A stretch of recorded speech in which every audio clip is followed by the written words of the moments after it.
Today I want to talk about comfort eating, because what if the thing you are reaching for over and over and over again to make yourself feel better, to numb the pain, to quiet your mind, is actually the thing stopping you from hearing what it is you truly need, from understanding what it is you actually need to do to heal, and from actually taking the steps to healing yourself.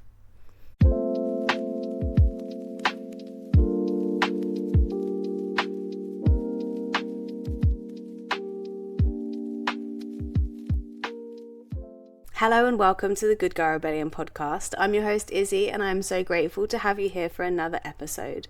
The Good Girl Rebellion is all about reclaiming our rhythm in mind, body and spirit. Each week we are unraveling years of conditioning to reclaim our wild, rebellious and intuitive truth. So if you're ready to reclaim your power, reconnect with your wildest self and rise as the woman you were never taught to be, you're in the right place. Welcome to the Rebellion. I want to talk about comfort eating because comfort eating is something that I have overcome this year. It is a topic that is very dear to my heart right now. It is something that so many women go through and so many women navigate alone. And it's something that I'm here to tell you that you're not alone. I'm here to tell you that it's okay. I see you, I hear you, I feel you, and I'm here to hold you in this episode, and I'm here to help you, because this last 6 months of my life has been really hard. It's been some of the toughest life I've ever lived, and I lent on food massively. I felt so disconnected from myself. I lost my cycles, I lost my rhythm, I lost my way, I had no routine, I had no job, I had no kind of purpose for myself in my everyday life, and I was in an environment where I didn't feel grounded and secure and where I wanted to be. I was in the UK, back living with my mum and my stepdad, and I'm very grateful to have that bedroom there to be in when I need it, but it's not where I feel my best, it's not where I feel myself, and it's not where I thrive. I just felt so disconnected from everything. I was trying so hard to make it work. Everybody in my life was asking me what I'm doing and what I'm creating and how I'm feeling and what I'm doing and what's going on with this and what's going on with that. And I had no answers because I had no spark. I had no creativity.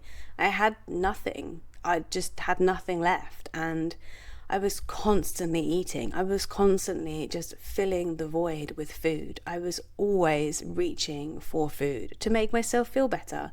And in the moment I knew I was doing it. I knew that I was using food as a way to numb the pain, but I wasn't ready to see it. I wasn't ready to feel it. I wasn't ready to deal with the emotions that were swimming beneath the surface, because I'd also been told that eating 3 meals a day was going to get my cycle back. And for me personally, I feel like eating 3 meals a day took me further away from my true essence and my divine cyclical nature than not eating 3 meals a day. The big message in this podcast, and something that I'm trying to scream on my socials at the moment, is if something works for one person, it doesn't mean it's going to work for you. One size doesn't fit all. So if one person eats 3 meals a day and they thrive, you might not. One person might eat 1 meal or eat dairy or eat meat or eat gluten. Like, we're not uniform. We're not the same person, and we are not a one size fits all. So that is another big message I want you to take from this episode. It's that whatever I say works for me, take it with a pinch of salt, because it might not work for you, and that's okay. But you have to go on the journey to figure out what it is works for you. And whilst I was in this period of discomfort at home, food became my predictability. It became the thing I relied on. I had nothing else going on in my life, really. I was in this kind of limbo, like this in-between phase, where I'd gone home. I couldn't get employed because I was going to Australia, but I didn't want to go to Australia yet because I wanted to be with my mum on her 60th and I wanted to be with my friends on my 30th. I created the situation for myself. I created this mess myself, and I only have myself to blame. But I used it as an excuse to have nothing in my life. I couldn't get employed. I couldn't really find any kind of solid structure and work. I had no spark, so I didn't really know what to create for Cyclica. I felt so lost and just flat. So I relied on food. Food was the one thing I looked forward to. Food was all I had to keep me in a rhythm and keep me in routine, and the only thing I kind of had to look forward to every day, which is so sad now I look back at it, because I had so much to look forward to and I had so much there to hold me and love me. But but I wasn't ready. I didn't want to be held. I didn't want to be loved. I just wanted to consume. I wanted to numb. And I've never experienced that before. I've always been someone to face my demons head on. And I wasn't ready. And that's okay. Sometimes we're not ready. But it's about understanding that this is what we are using as a numbing tool. This is what we are using to make ourselves feel better. Because food became a reward. It became something that I knew was always there. It was my emotional buffer. Every time I was uncomfortable, anxious, lonely, bored, sad, it was always there. The next meal was always there. It was always there to fill me up and make me feel nourished, to make me feel held, and make me feel like I belonged with my food, even though I just wasn't ready to face how I actually felt. I wasn't ready to actually listen to what my mind and my body and my soul were trying to tell me, because the food gave me something to focus on. I was nourishing my body. I was eating 3 meals a day. I was trying to get my cycle back. It was what I was doing, rather than actually asking myself if I was happy, rather than actually unpacking the fact that I was truly unhappy. I used it as an excuse of, no, I'm doing this and this is all right and this is what I'm supposed to be doing. So can you reflect maybe in something in your own life where you're using food as an excuse to numb yourself, but you're using the reason you're consuming it as a valid reason? Like, yes, if you want to eat 3 meals a day and 3 meals a day works for you, if you want to eat 5 meals a day and 5 meals a day works for you, that's great. But are you using it as, no, well, this is what I just have to do. This is what I've been told I have to do. Are you using it as an excuse to numb what is actually going on? Because comfort eating isn't actually about food. Food is the symptom. The problem is not hunger, calories, macronutrients. Who on the internet has told you need to eat X, Y, and Z to be your best self? The problem is fear, uncertainty, lack of purpose, feeling disconnected, loneliness, having no direction in your life, not knowing where you're going, what you're doing, not having a spark, not having any source of creative outlet. That is the problem. Food is just the symptom, but what is actually underneath the surface that you need to draw your attention to? What is it that this comfort eating is avoiding you from feeling? Because food isn't the issue, food is the distraction. Because what does food and comfort eating actually do in your body physically? So when you have a full stomach, you temporarily soothe your anxiety. When you consume foods that are sweet and tasty, they release dopamine, which then creates pleasure, which is then addictive, which then keeps you coming back for that dopamine hit, because we are so reliant on dopamine nowadays because we don't know how to go without it. And they distract you from the difficult emotions. But the emotion remains, the situation remains, the discomfort remains, everything stays the same. It doesn't matter how much you eat, it's always going to be underneath. It's like you imagine you dig it all down in a hole, and you can bury it as deep as you want. You can put as much earth over it as you want. You can eat as much food as you want, and you can try and cover up the issue over and over and over again as many times as you want. But it's always going to be there. It's always going to be down there in the dirt, and you need to dig it up, and you need to see it, and you need to face it, and you need to deal with it. It's going to be messy, and it's going to be horrible, and it's going to be hard, but you have to do it. You have to dig down, and you have to feel what it is you are eating your way out of feeling. And I knew it. Every meal I ate, I knew that it was numbing what I didn't want to feel. It was temporary relief from what I wasn't ready to sit with. And I just dug myself a deeper hole. I just made it so much worse for myself. Whereas if you actually can face it, if you can see this message and you can understand it, and you know that there is something in your life, you're listening to this for a reason. If you're listening or watching, you are going through some form of comfort eating yourself. You are numbing yourself in some way. And I'm here to hold you and tell you to do the things that I'm going to tell you to do later on in this episode, to make sure you can feel what it is you're trying to eat yourself from feeling. Because it's not going to go away. It is not going to go away, and you need to understand. The sooner you deal with it, the better you will feel, and the better it will be. I saw this quote on Instagram, and this quote really kind of tweaked something in my mind. It made me think, shit, okay, I have a problem, and this needs to be addressed. I need to stop it. It was, if you're eating past the point of hunger, you're feeding something deeper. And it's so true. If you know you're full, or you know you're not hungry and you're eating anyway, it's comfort. You are trying to fill a void with food because you aren't ready to face it. Because we don't keep eating because we're hungry.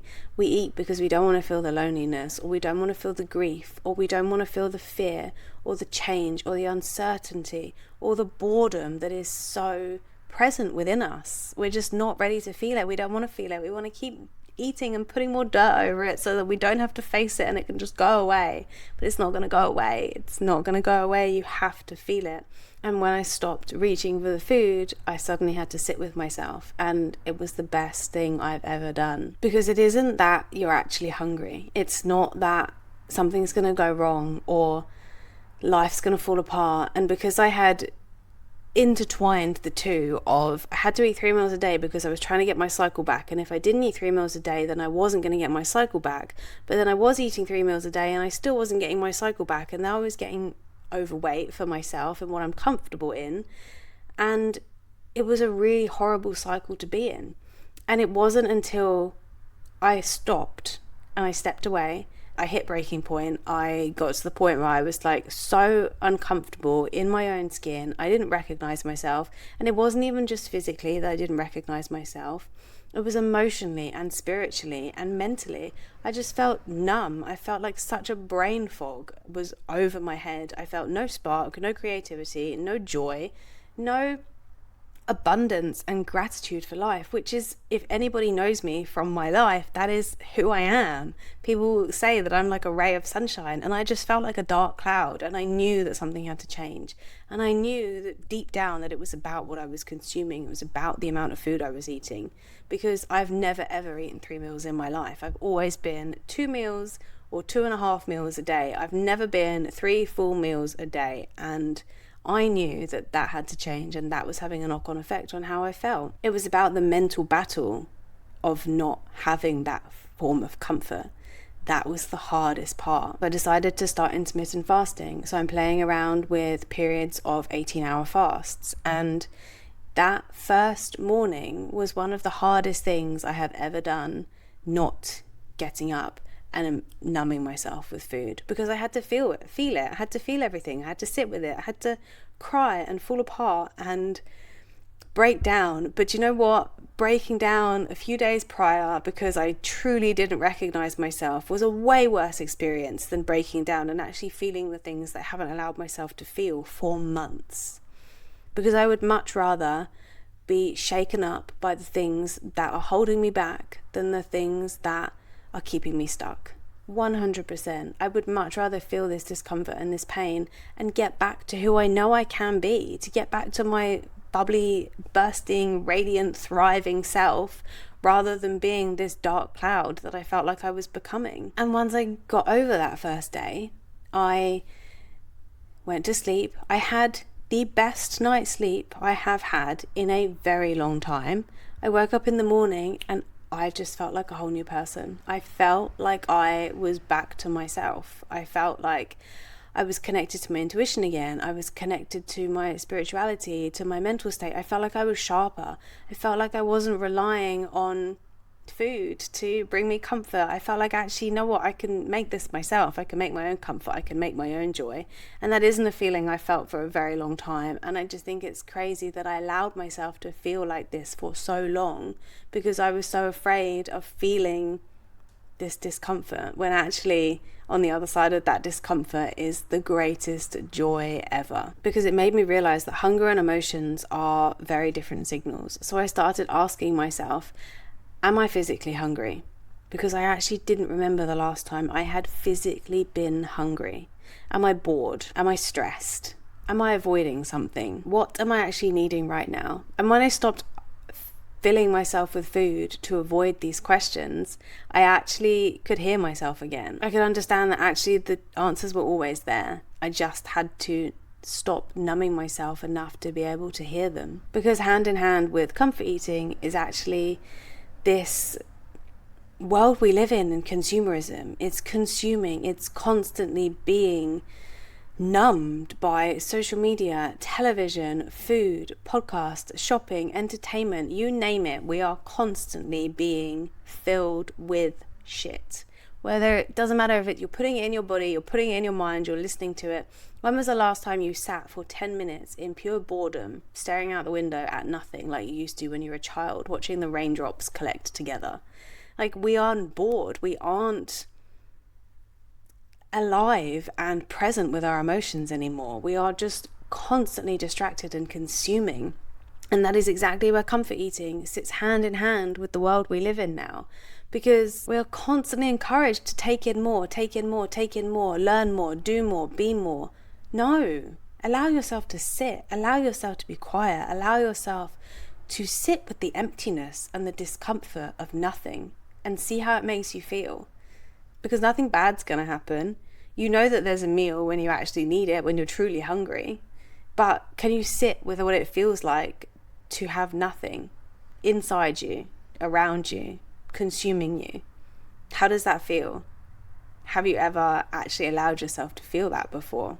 This is a really liberating feeling, to sit with your eyes closed with nothing, no distraction, no food, no full belly, nothing, just you and your thoughts. See what comes up, because most of the time it's quite incredible what it is your intuition brings to your attention when you allow yourself to truly listen. Because as the world asks us to take in more, I encourage you to do the opposite and heal. Allow yourself to heal in that nothingness. Allow yourself to be still, to listen, to reflect, to feel. Allow yourself to sit with what comes up. Because sometimes the answer isn't in consuming more. Sometimes the answer is creating space. So these are 6 things that I did to stop myself comfort eating, and things that you can implement straight away. And trust me, I know how you feel right now when somebody on Instagram tells you these are the 5 things you need to do to stop binge eating or comfort eating or to do this. And I watched so many of these videos and I thought, how am I going to do that? How am I going to implement any of those things? I can't do that. I can't just stop. I just can't do it.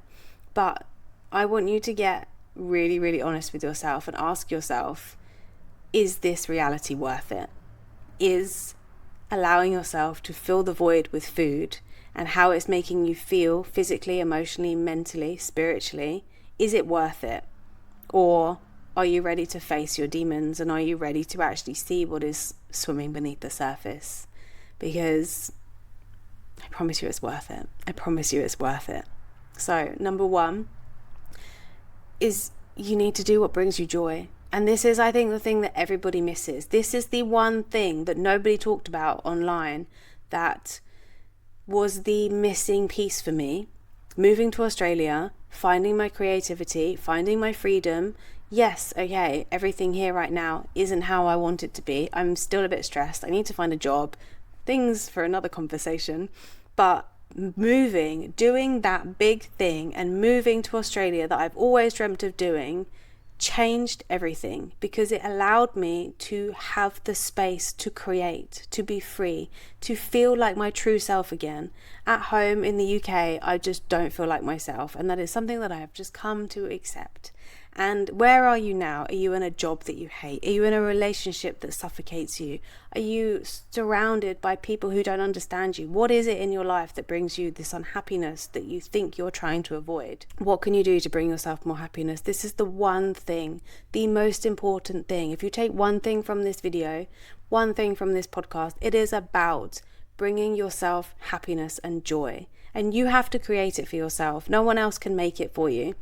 People can be there, like your true friends, your partner, whoever it is that lights you up, but they can be there, they can help you, they can try and help you, but unless you want to be happy, and unless you do the things that make you happy, you're never going to change. So, number 1, find the things that bring you joy and make yourself happy. Number 2, pause before eating. This is so hard. If you are truly in the depths of comfort eating, this is one of the hardest things you can do. I don't know how many times I walked into the kitchen and I had in my mind, you need to pause, take a breath, don't eat. And I was like, no, I don't want to feel it. I'm not ready. I'm not ready. I just want the little piece of chocolate. I'm not ready. Like, the thing is as well, is there's no bad and good foods, but comfort eating just allows you to take and reach for anything. And it ruins your relationship with food, because food in moderation, it's all beautiful, it's all wonderful, it's what we need to nourish ourselves, to feel our best, to be happy. It's a full range of diversity. But comfort eating ruins that, because you then see things as good and bad. So I want you to pause. I want you to take a breath, and I want you to ask yourself, what am I feeling? What am I feeling? What happened today? What's just happened in your life that is making you stressed, is making you want to eat? Did you just go through a difficult conversation or a shit day, or what's happening in your life that makes you want to reach for food? And what do you actually need instead? Are you lonely? Do you need a hug? Do you need a conversation with one of your friends? Do you need somebody to hear you and listen to you and see you for who you truly are in this moment? Do you need somebody to hold space for you? What do you truly need? Ask yourself those questions and take a breath and pause and try and stop before you reach for the food. If asking the questions in your mind doesn't work, you could journal them. You could also ask, what emotions am I trying not to feel right now? That is a great thing, because then usually when you journal, you tap into your subconscious mind, and quite often I will write things out and I'll be like, oh, I've never thought that thought before. That's a new one. And that's the thing that just triggers it in your mind, because you then can see it from almost like an outside perspective. You understand that this is actually what's going on. This is what's beneath the surface that you perhaps weren't ready to see. And you could ask, what would this emotion say if it was ready to speak? What would it be trying to bring to the surface? What does it want me to feel that I'm not ready to feel? What is my mind trying to bring to my attention that I just don't want to acknowledge? Number 4 is, can you create a comfort menu? Can you create a list of things that are going to hold you and nourish you and make you feel comfort instead of food? Can you call on things like yoga, walking, breath work, calling a friend, meditation, reading, music, dance, being in nature? Just, can you get this overwhelming sense that you want to eat something and you're like, right, no, put your shoes on and you go for a walk around the block in nature, wherever it is that makes you feel better. Take a breath, take a minute for yourself in space and silence, and ask yourself what's truly going on beneath the surface. Can you call upon your comfort menu? Can you bring these things into your life to help you feel, to help you understand what it is you're truly craving? Because quite often it's things like rest, connection, safety, expression, and love.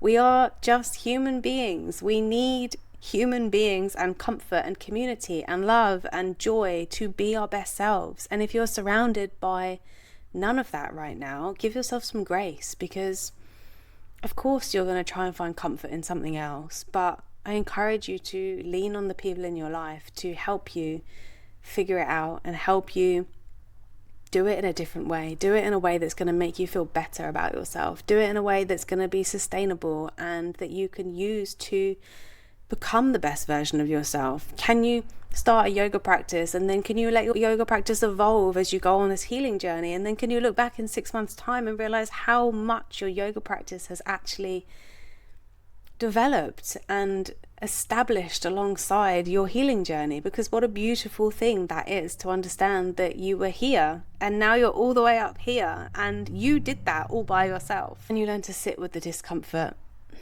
This is a tough one. This is tough. This is the biggest and the most difficult, and the one that people don't want to do, because most people don't need more discipline. They need the capacity to feel. They need to sit with the nothing and feel and understand how that makes them feel. Because when was the last time, as I said previously in this episode, you sat with nothing in your belly, nothing in your ears, nothing in your mind, nothing you're watching, nothing you're consuming in any way, shape or form? You are completely empty and you just felt what there was to be felt. Because the goal is never to feel uncomfortable. The goal is to stop running from the discomfort. It's to stop numbing it with the food. It's to stop pushing dirt over it and digging it further and further and further and further away from you, because it's never going to go anywhere. Learn to sit with the discomfort, because you will go through phases in your life over and over and over again where things feel like they are falling a fucking apart. And if you can't deal with the discomfort, if you can't deal with the discomfort, you will continuously, over and over and over again, lean on food or something. Whatever it is you lean on, you will lean on that thing. So until you can learn to sit with the discomfort, you can alchemize it, you can feel it, you can sit with it and choose differently, face your shadows, face your demons, choose differently, you will always return back to that form of comfort, whether it's comfort eating, whether it's the use of alcohol, whether it's the use of sex, whether it's the use of porn or drugs or whatever it is, TV, shopping, whatever it is that numbs your pain, you will come back to it until you understand and until you allow yourself to sit with the discomfort. Because I promise you, the discomfort is worth it. Feeling these feelings is worth its weight in gold once you are on the other side. And then finally, number 6, can you find the root cause? Can you ask yourself, what is this food protecting me from? What is this food stopping me from feeling? What am I avoiding? What truth don't I want to admit to myself? What is it I'm hiding from? Because once you understand what you're hiding from, you can then allow yourself to face it.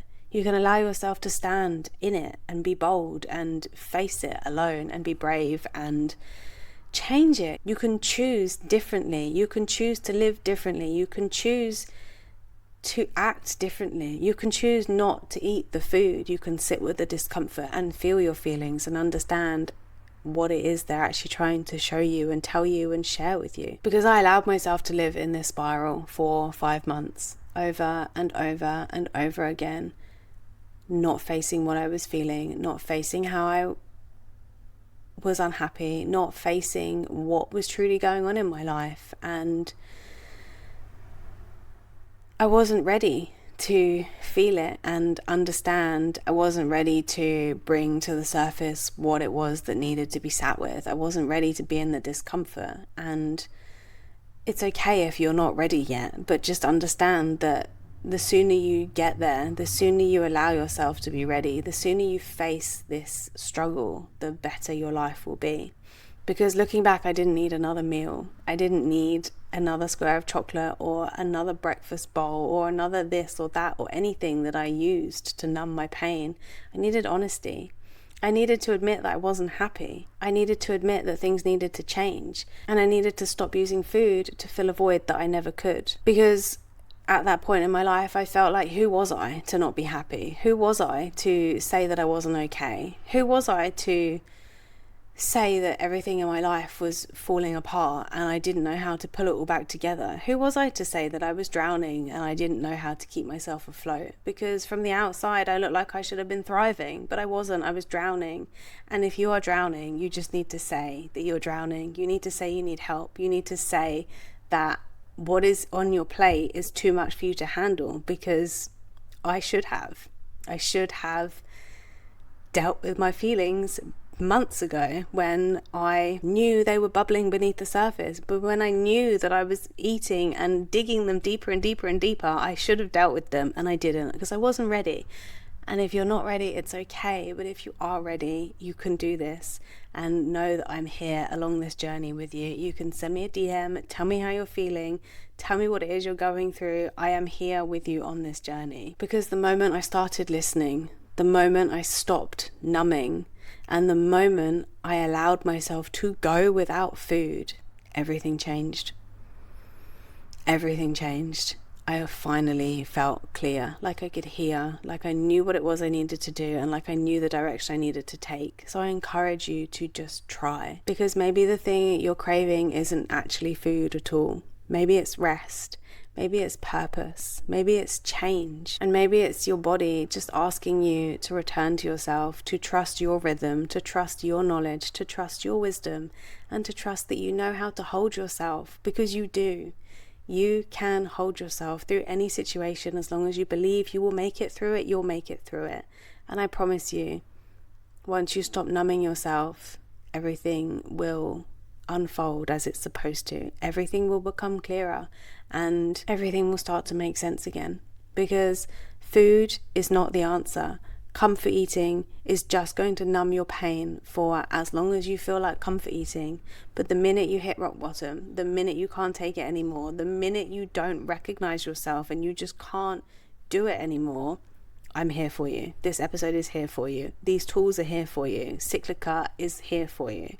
Everything I have shared in this episode, I have lived my own experience. And if you have any questions, if you have anything you want to share, as I've already said, come to my DMs on Instagram at the Cyclica, and I will be here for you. We can have a conversation, we can chat it all out, and yeah, I hope that this episode helps you. I hope this episode helps to heal your relationship with food and heal your comfort eating. And this was a really vulnerable share for me, because this is something that I am navigating and something that I have navigated this year. I've never experienced anything like this before. You experience what you experience in order to help others. So I'm here to help you heal your relationship with food as I am healing my relationship with food. So if this episode resonated with you, then make sure to share it with the guys and girls who need this reminder that everything is going to be okay. You just need to stop numbing yourself and you need to sit with the discomfort. If you haven't already, make sure to follow the podcast or subscribe wherever you are watching or listening. I love to have you as one of my followers so that you make sure you never miss one of my episodes. And if you haven't already, as I mentioned, come and follow us on Instagram at the Cyclica for all things embodiment, menstrual cycle education, earth-based spirituality and magic. And that is all, my loves. I hope that this episode landed well. I hope that it helps you, and I hope that you can start your own healing journey. So as always, I will see you again next week. All my love. Mwah.